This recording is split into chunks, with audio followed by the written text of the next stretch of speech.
Como va a haber traducción alternativa, me va a tocar hacerlo por bullets, como conceptos, con lo cual va a ser un poquito sintético, o sea que tenéis que comprar el libro. O tenéis que venir al museo. Entonces, la charla va a tener, digamos, como dos apartados. Un apartado que son los conceptos básicos que creo que están en el libro y luego, digamos, en qué consiste un museo situado. Un museo situado que para mí es una alternativa a, digamos, a los modelos de museos existentes que creo que en principio están en ruinas. Suena extraño que traduzcan del castellano al italiano, pero bueno, me ha pasado peor. En Venezuela me tradujeron del castellano al castellano.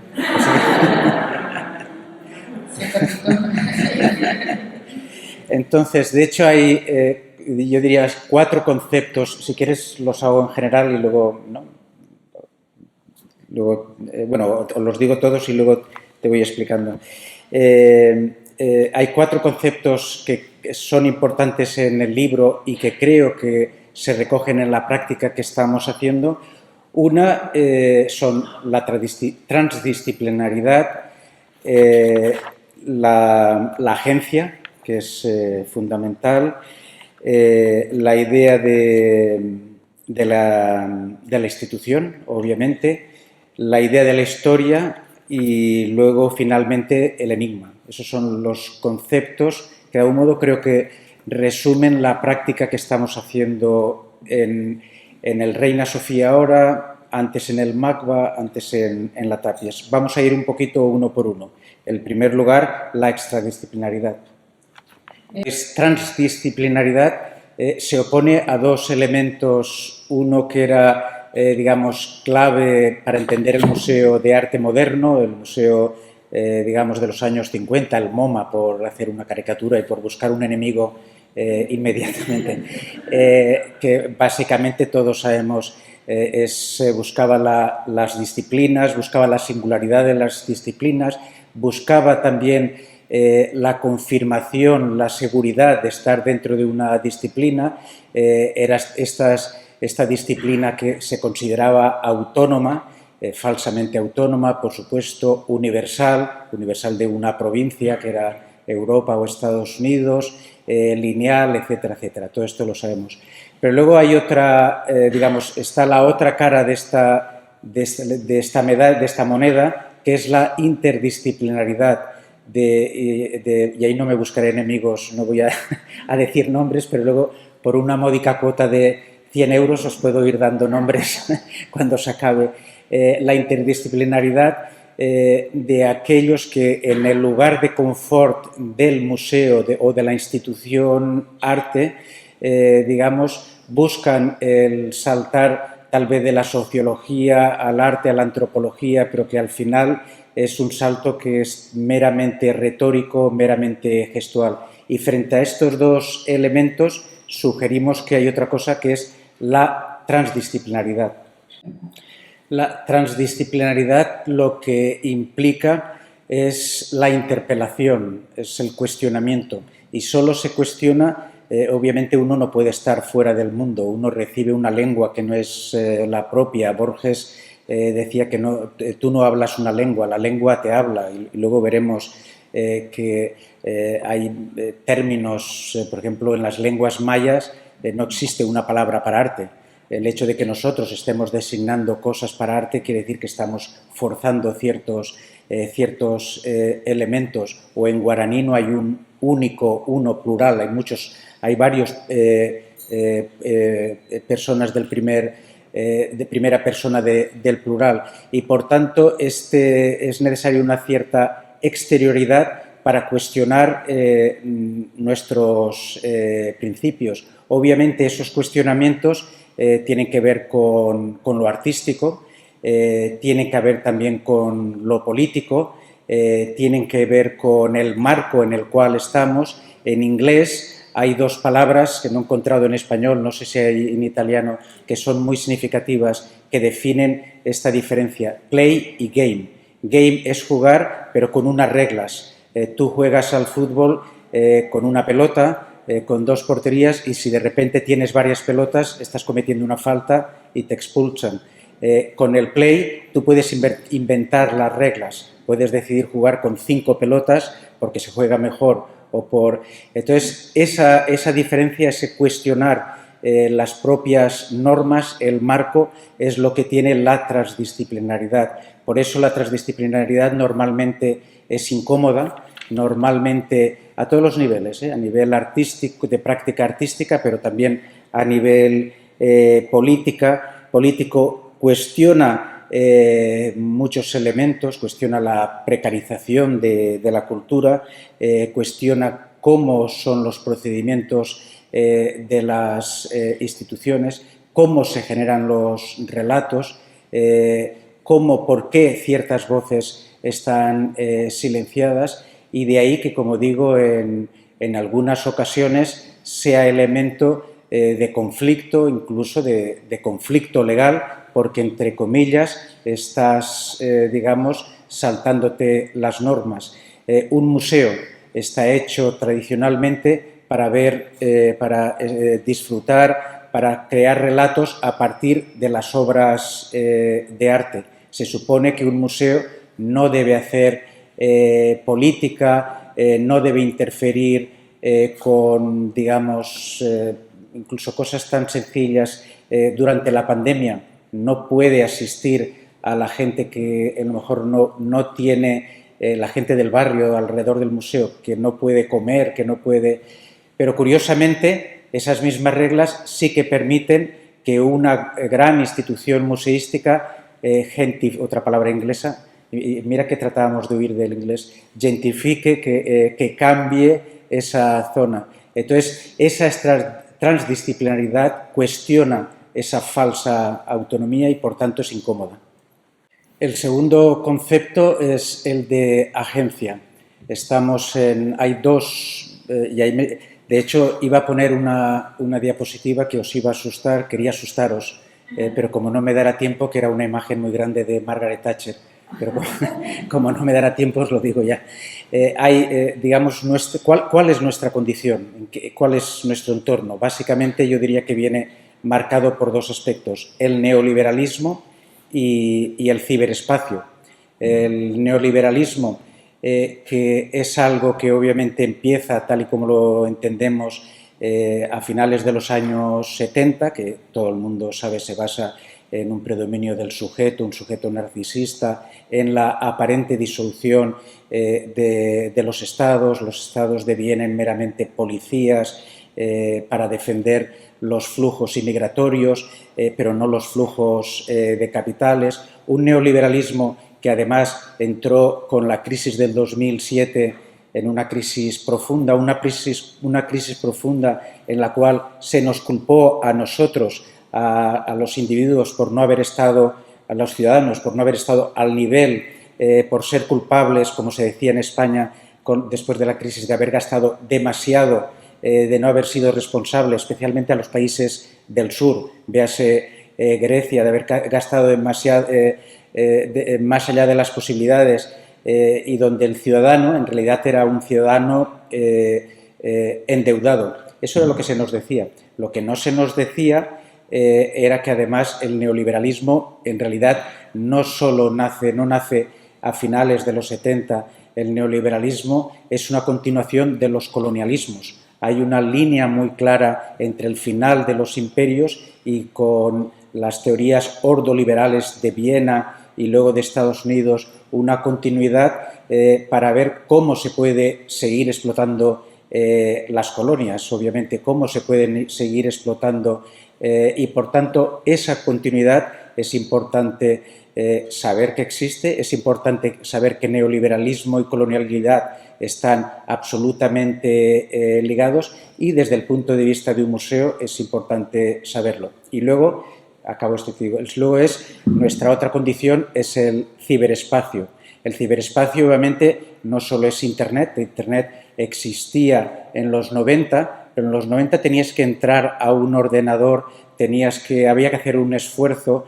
El ciberespacio es lo que ocurre, alguien que está conduciendo y es capaz de poner en peligro su vida porque oye clink, oye el ruido de un Twitter que puede ser una tontería y es capaz de pararlo todo, de poner esa dependencia, ese estar con la máquina, depender de la máquina es una condición que nos hace consumidores, nos hace proveedores de datos, nos hace ser elementos pasivos y nos hace sobre todo, y esto es importante en un museo porque es lo que tenemos, perder nuestra noción de tiempo y de espacio. Y creo que hay que reconocer esas condiciones y es importante recuperarlo. Y acabo con esto y te paso la palabra. Hay una cosa que siempre me ha sorprendido y es que, como sabéis, los museos públicos somos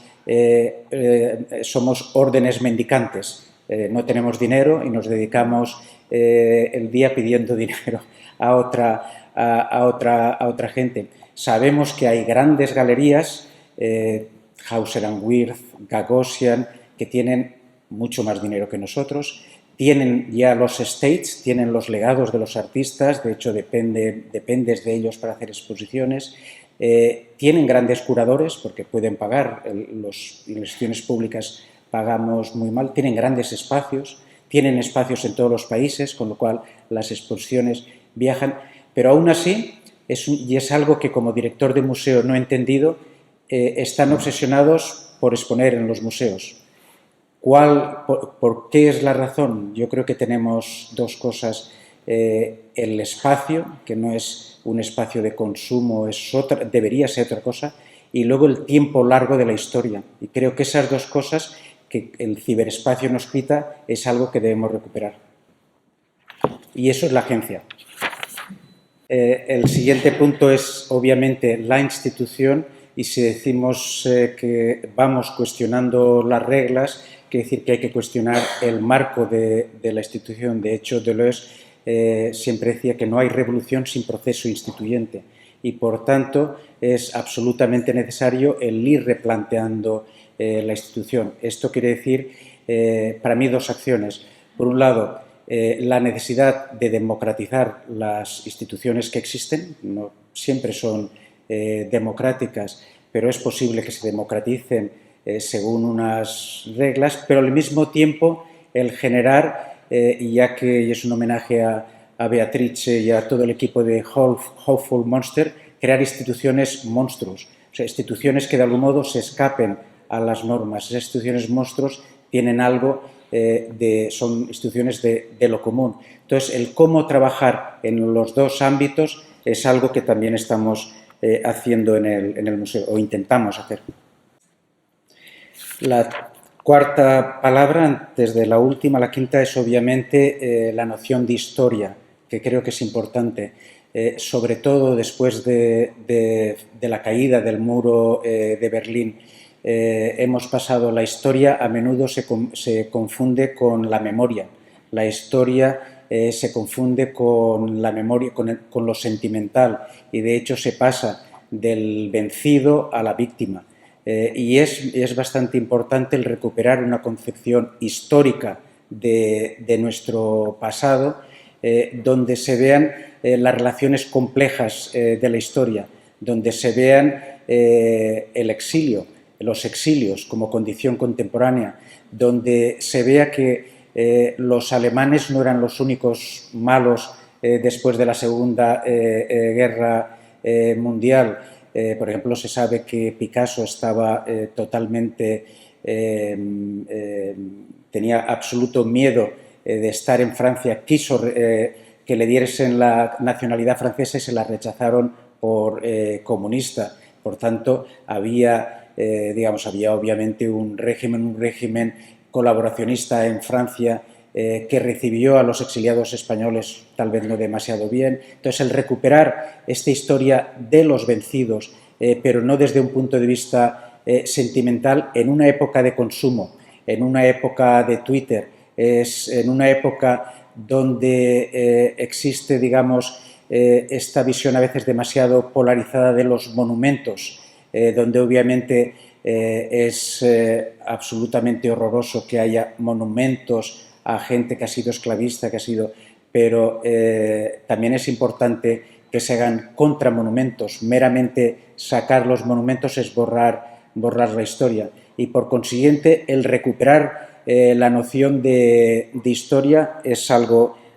importante y algo que los museos pueden hacer. Y luego la última palabra, el enigma. Pues al fin y al cabo estamos hablando de obras de arte, no estamos hablando de ilustraciones. Hay un elemento de opacidad, de enigma, que creo que es importante. El enigma es aquello que responde una pregunta con otra pregunta. Y ese responder una pregunta con una pregunta supone una interrupción en el discurso, supone un cuestionamiento de nosotros mismos, supone exigir la agencia y, por tanto, como digo, ese elemento de interrupción que supone, de cuestionamiento que supone el enigma es fundamental. Es fundamental porque además el enigma suele tener muchas vidas, tantas como interpretaciones puede haber en una obra de arte, con lo cual se va activando y se van creando capas en la historia. Y luego hay otra cosa que puede parecer contradictorio, el enigma... más despacito. Y hay otra cosa que puede ser contradictoria y es que, pero no lo es, el enigma, la opacidad, como Édouard Glissant decía, implica la hospitalidad. El enigma no significa, como dicen los enemigos del arte contemporáneo, no los enemigos del sistema del arte contemporáneo, la opacidad, el enigma no significa rechazar al otro, no significa que, digamos, el espectador, no significa generar algo elitista. El enigma es lo contrario y la opacidad es lo contrario. Significa estar abierto al que no entiendes, significa estar abierto a los demás y, por tanto, el enigma, la opacidad y la hospitalidad, enigma y opacidad son dos de los atributos de las mejores obras de arte, van necesariamente acompañados con la hospitalidad. El que los museos sean un lugar donde aceptemos donde un derecho universal de la humanidad, que es el de la hospitalidad, que los demás puedan venir a nuestra casa, pero puedan venir con sus diferencias. Es muy fácil decir que aceptamos a los demás cuando hablan nuestro idioma, cuando se comportan como nosotros. Los museos deben ser justamente lugares de diferencia radical y en eso consiste la hospitalidad y en eso consiste la idea del enigma. Luego había preparado dos introducciones, es que tengo una visión del tiempo un poco optimista. Entonces, la primera introducción me la saltaré, pero sí que quería poner una imagen que es, la primera introducción era sobre qué es el Reina Sofía, pero todos lo conocen. Simplemente quería decir que tenemos, como veis, 4 edificios en 4 sitios distintos. Eso implica 3 tipos de públicos distintos. Digamos, la gente que viene más o menos activa al museo, los turistas, por supuesto, pero luego tenemos unos edificios, 2 palacios, son los 2 de la derecha, que están en un parque donde va gente que normalmente no iría al museo. Y de todas formas quería ponerlo porque el primer edificio, el edificio original del museo es de Francesco Sabatini, un arquitecto palermitano, y ahora hacen 300 años de su nacimiento. Esa es mi nota sentimental. En la segunda introducción quería hacer un salto de idea. Quería mostrar 2 fotogramas de una película extraordinaria de Straub y Huillet que se llama La vida de Bach por Ana María, la crónica de Ana Maddalena Bach. Ana Maddalena Bach era la segunda mujer de Bach. La película es extraordinaria, bellísima, es una típica, característica película de Straub y Huillet con fotogramas fijos, encuadres muy estudiados, con anacronismos. Es la vida de Bach, pero Bach nunca envejece, siempre está siempre está igual. Y lo interesante, lo que me interesaba mostrar, es que Bach, Straub y Huillet nos muestran a un Bach absolutamente obsesionado por las facturas de final de mes, por los estudiantes del coro que se le están sublevando, por el hecho de que no recibe comisiones del príncipe, está obsesionado porque no llega a acabar lo que se le ha encargado, está obsesionado por el trabajo, está obsesionado por una vida casi prefabril, una vida donde tiene unos horarios, tiene un jefe, y la película, la crónica, se va interrumpiendo cada cierto tiempo por la música maravillosa de Bach. Cada cierto tiempo aparece una partita o una sonata y de algún modo toda esta crónica de Ana Magdalena te sumerge o desaparece y te sumerge en un mundo bello. Después de la música aparece a veces un paisaje sublime y es esa ruptura que hace el arte, que hace la poesía, que hace lo creativo en el mundo del arte, en el mundo ordinario, la solución que tiene Straub y Huillet para, digamos, nuestras vidas ordinarias, estas vidas sometidas a una máquina. La solución que daban Straub y Huillet es muy parecida a la que daba Joseph Beuys, y es que todo el mundo sea un artista. Es también la idea de la crítica artística de Boltanski y de Chiapello, pero todos sabemos, digamos, las consecuencias de esa vida independiente, de esa vida en teoría no sometida a un horario, que supone el pasar, digamos, del proletariado al cognitariado, pasar de un tipo de trabajo sometido a un horario a un tipo de trabajo donde todo el día, todas tus experiencias, todo absolutamente forma parte de una máquina. De hecho, quien entendió, y es curioso que sea la némesis de Beuys, quien entendió perfectamente todo esto es Marcel Brotters, cuando en una película de 1975, que es sobre la batalla de Waterloo, lo que hace es transforma a Napoleón no en el origen de Europa, no en el emperador, sino lo transforma en una marca de coñac. Y de hecho, al menos hace un par de años, cuando preparaba estas notas, si entrabas en Google y buscabas Waterloo, lo primero que aparecía no era Bruselas, no era era ABBA. Por tanto, nos damos cuenta de cómo están cambiando y, por tanto, la necesidad de replantear nuestras prácticas artísticas y críticas. Entonces, ahora querría hacer un paso, es hablar de una pieza que es el Guernica. ¿Qué ocurre? Apliquemos por un momento qué ocurre eso al Guernica. Brevemente, la historia de Guernica, sabéis que es un cuadro que estaba en el pabellón de la República en el momento que la República Española está ya perdiendo la guerra, necesita mostrar fuera la unión entre el pueblo, los trabajadores, los artistas, la idea de que era un régimen democrático buscando el apoyo de las potencias exteriores que se mantenían neutras, que era un modo de no apoyar. Al mismo tiempo, Picasso, en los 30, pasa por una triple crisis, una crisis personal. Está Olga por ahí, está María Teresa, aparecerá Dora Maar, incluso para Picasso es demasiado complicado. Hay una crisis política. Picasso había sido un artista antiburgués, pero el antiburgués supone la burguesía. La burguesía es el lugar de los interiores, el lugar donde todo está al alcance de la mano. De repente eso... vale. Bueno, acabo esto. Y luego la tercera crisis es la artística. De hecho, aparecen los 20, 30, una generación. Picasso ya tiene 40 años prácticamente y una generación de artistas muy jóvenes que están haciendo otra cosa. En ese contexto, él busca a Goya, busca a Delacroix, busca crear una pintura de historia que de algún modo lo coloque en la historia y hace Guernica. política antiburguesa. Antiburguesa. Supone la burguesía. El antiburgués supone el burgués.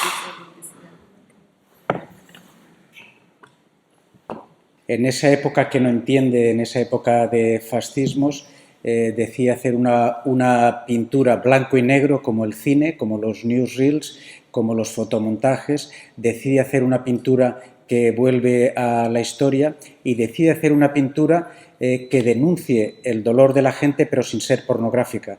No se recrea en el dolor de la gente, sino que crea un espacio en común, un espacio que es casi taumatúrgico.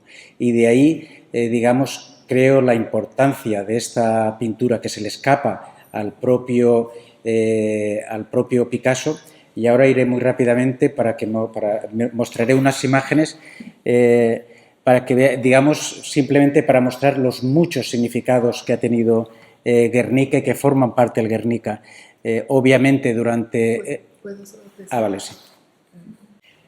Y entonces hace, digamos, esta pintura que se le escapa de algún modo, que por un lado es símbolo de las batallas simbólicas que estaban ocurriendo en la Feria Internacional, en la Expo Internacional del 37, de hecho ahí vemos a los nazis y a los soviéticos enfrentados, pero que luego será un símbolo de la guerra de Vietnam, será un símbolo de la guerra de Irak, será un símbolo de la transición democrática en España, aquí todavía vigilado por un guardia civil porque no se atrevían a dejar la pintura sola, o sea, veíamos la importancia de la pintura y de hecho hay algunos sociólogos que sostienen que la transición española se acaba cuando se le quita el cristal al Guernica y la gente puede ver la obra sin ninguna protección. Por tanto, vemos el carácter simbólico de esta pintura. Pero, ¿qué pasa cuando Picasso se convierte en una marca especialmente en una ciudad como Málaga, una ciudad de museos para turistas, donde hay, no para los ciudadanos, donde hay itinerarios para que la gente que baja con los cruceros no tengan que atravesar zonas extrañas de la ciudad, donde Picasso se convierte en una marca para un paraíso inmobiliario? ¿Qué ocurre? ¿Qué estrategias podemos hacer en este contexto? Digamos, en la cultura relacionada con el turismo en Barcelona, en otras ciudades, ha tenido consecuencias no demasiado deseables. El turismo antes del COVID en Barcelona, por ejemplo, ha sido, digamos, ha servido para segregar, para desgregar la ciudad, ha servido para crear estructuras no democráticas, ha servido para que la gente de la ciudad de algún modo se separe de la ciudad. Este turismo, no estoy en contra obviamente de que la gente viaje, pero sí de un turismo extractivo. En ese contexto, digamos, de extractivismo, en ese contexto donde el extractivismo acaba generando estructuras no democráticas, acaba sacando a la gente de las ciudades, ¿cuál es el papel de los museos? ¿Qué papel pueden jugar las instituciones?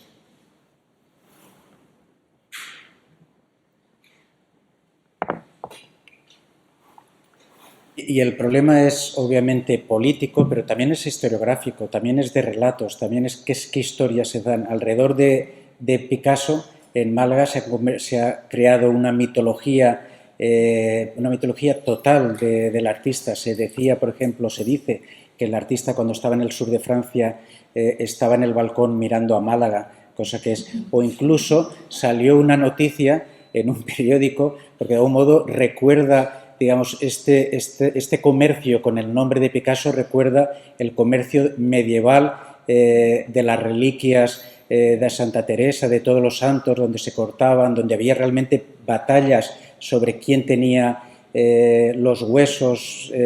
Entonces llegó a aparecer una noticia donde alguien clamaba o explicaba que había encontrado el cráneo de Picasso cuando tenía 6 años. Cosa que obviamente es difícil. Y obviamente se nos ha explicado que no había alternativa. De hecho, la gran frase de Margaret Thatcher es "There's no alternative". Pero lo que sabemos con movimientos como el 15M de 2011 en España y en otros sitios es que sí que hay alternativa. Hay alternativas que, de otras formas democráticas, hay alternativas a otras formas de relatos y hay alternativas a formas afectivas, hay alternativas a partir de estar juntos. Y es esas alternativas las que proponemos en el museo situado, en el modelo que estamos haciendo en el Reinado.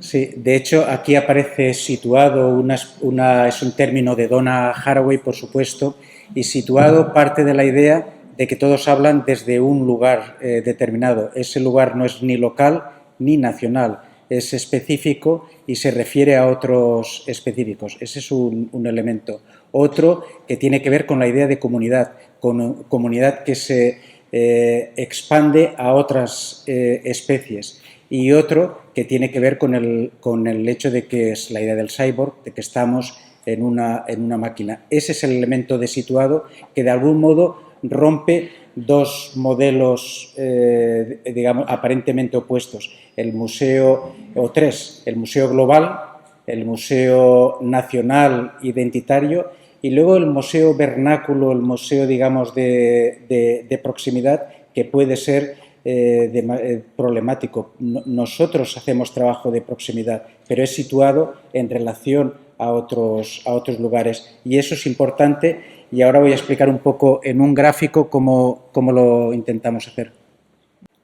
Y brevemente, porque se está haciendo muy largo, de hecho estaba empezando la conferencia ahora, haré varios esquemas, quería repasar la colección, pero como la inauguraremos el 26 de noviembre, os invito a todos a que vengáis. Entonces, simplemente hablaré del esquema conceptual del museo situado y luego algo que puede tener interés, que es el esquema institucional de gobernanza, cómo se hace esto.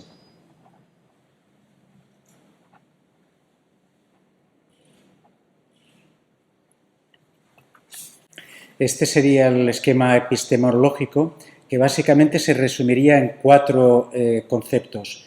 Reclamar las voces, reclamar el espacio y el tiempo, reclamar la política, reclamar la agencia y reclamar los objetos, todo lo que nos han quitado, de algún modo. Esos serían los cuatro elementos que creo que es importante reclamar y que estarían en este esquema que ahora explico. Reclaim the voice sería, digamos, el reclamar los relatos de las personas que han sido silenciadas, los relatos de los que no tienen tierra, el relato de los exiliados. Normalmente nación y narración están muy unidos, pero ¿qué pasa los que son de muchos países, los que utilizan varias lenguas? Todo esto es importante. Eso significa plantear otras cartografías, eso significa también el crear otras formas de relación y una historia oral en el sentido de Glissant. Ese sería el primer concepto, que ahí está con la idea de narrative reception, que es más complejo, pero lo dejo así por el momento. Y que iría acompañado, reception, iría acompañado con otro que estamos activando, que es el Glossary of Common Knowledge. Como decía, las palabras, nosotros no hablamos las palabras nos hablan, determinan lo que queremos decir. La necesidad de hacer un glossary o common knowledge, un glossary de términos distintos, es absolutamente fundamental. Como decía, cómo representas a artistas mayas cuando para ellos la palabra arte ni siquiera existe. Y esto es importante además a nivel político. En algún momento algún patrono, algún responsable político de alguno de los museos en los cuales he estado me ha acusado de hacer cosas que no eran legales, no eran ilegales, pero no eran legales porque se separaban de lo que es la misión del artista. Cuando en el caso de los mayas... perdón. ¿De hacer algo ilegal? Legal. Legal. Okay. Sí, por ejemplo, en el caso de los maya, donde los términos que utilizan para denominar lo más parecido a lo que nosotros entendemos por arte tienen que ver con la ecología, tienen que ver con lo que les rodea, con la biosfera, con los lagos, tiene que ver con cosas que se hacen con las manos, tiene que ver con elementos curativos. Si nosotros nos ponemos, por ejemplo, a defender, me lo estoy inventando, un río o una montaña, de algún modo estamos haciendo algo que no nos corresponde. Es algo que, de algún modo, es un delito pequeño, pero es un delito. Digamos, porque la definición de arte, de acuerdo a la estructura occidental, tiene unos términos. En la lengua maya no es ningún delito porque justamente todo esto forma parte de aquellos elementos que son, digamos, los equivalentes. De ahí que ese glossary of common knowledge es muy importante. Y bueno, luego finalmente lo hacemos nosotros en colaboración, lo hace la Internacional, que es una de las redes en las cuales participa el museo. Eso será lo último de lo que hablaré, espero que pronto. El otro elemento son los dispositivos. Los dispositivos son importantes. Para mí el dispositivo tiene que ver con una palabra, con un término de Walter Benjamin, que es el elemento de detención del tiempo. En una época como la actual de flujo constante, donde no existe, de hecho no existe ni pasado ni futuro, porque el pasado se ha convertido en un elemento sentimental, el futuro un elemento distópico que de algún modo favorece estas grandes figuras de autoridad. El crear dispositivos que detengan el tiempo son fundamentales. Y para mí esa detención del tiempo tiene dos vertientes: el extrañamiento y la opacidad de que hablábamos antes. Y estos elementos tienen que ver también, ya que estamos con traducción, con la idea de traducción. Hay un proyecto que hace Philip Reeves, hizo en Cairo, que es importante. Muchas películas africanas están en idiomas que, por ejemplo, mucha gente en Cairo no entiende, pues están en, yo qué sé, Sarah Maldoror, en portugués, en francés, pero es que tampoco entienden algunas películas en árabe o las traducciones, o no saben leer el árabe. Y por tanto, el crear una comunidad de traducción, una comunidad donde a partir de esa complejidad, de esa opacidad, se aprenda a estar juntos, es importante. Y tiene que ver con este elemento también de detención del tiempo. Deberé ir acabando ya, ¿no? Me quedan pocos minutos. Sí, vale, pues 3 minutos, entonces me voy a saltar. Aquí hacía un recorrido por la colección, pero me lo salto.